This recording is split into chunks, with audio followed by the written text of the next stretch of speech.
Bismillahirrahmanirrahim. Sholatullahi mala'at kawakib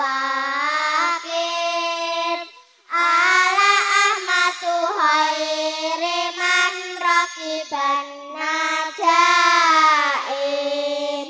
Iki siir kanggo bocah lanang wadon, Nabi Hakim tingkah laku ingkang awon, sarta nerangake budi kang prayoga kanggo dalan padha mlebu ing suwarga.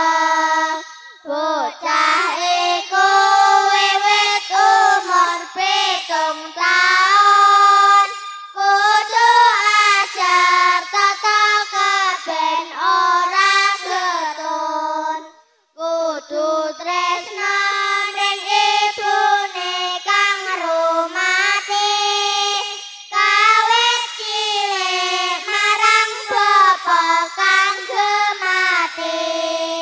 Ibu bapa rewang ana lamun repot, aja kaya wong gemagus ingkang wangkot. Lamun ibu bapa perintah enggal tandang, aja mbantah, aja sanggul, aja mampang. Andhap asare wong tuwa najan liya tetep ana, aja kaya raja kaya. Gunem alus alam lirik ingkang terang, aja kasar, aja misuh kaya bujang.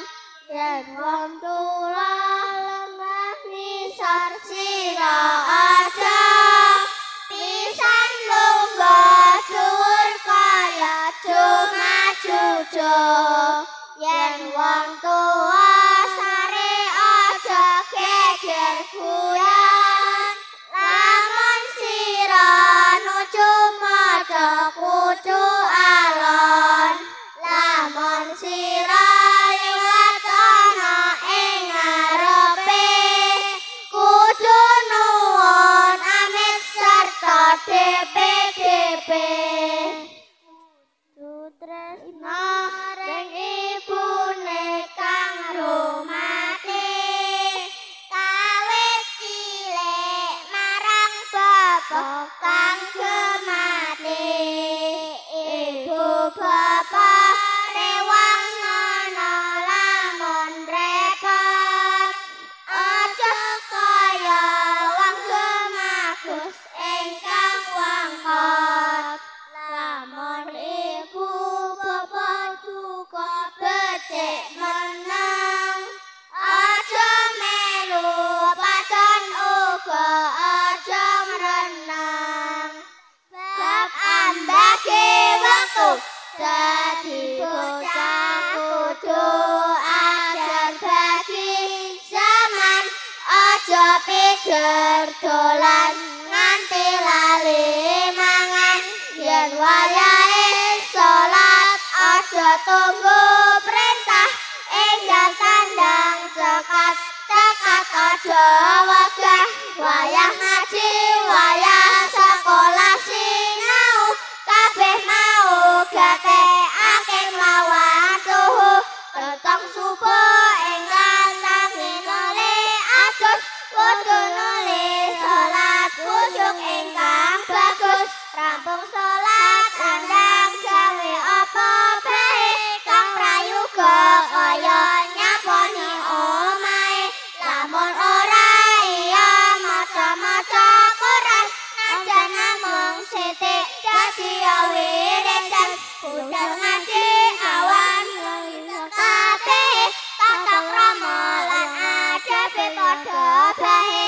Ing pamulangan lamun arep budal menyang pamulangan toto ingkang rajin kang resikan muli pamit ibu bapak kanthi salam jawab ibu bapak Waalaikumsalam disangoni akeh sithik kudu trima supaya entembe dadi wong utama ana pamulangan kudu tansah gati nampa piwulangan ilmu kang wigati ana kelas aja ngantuk aja guyon wayang asok ana aja nanan guyon karo kanca aja bengas aja judes mudah diwedeni kanca ora waras mulih saking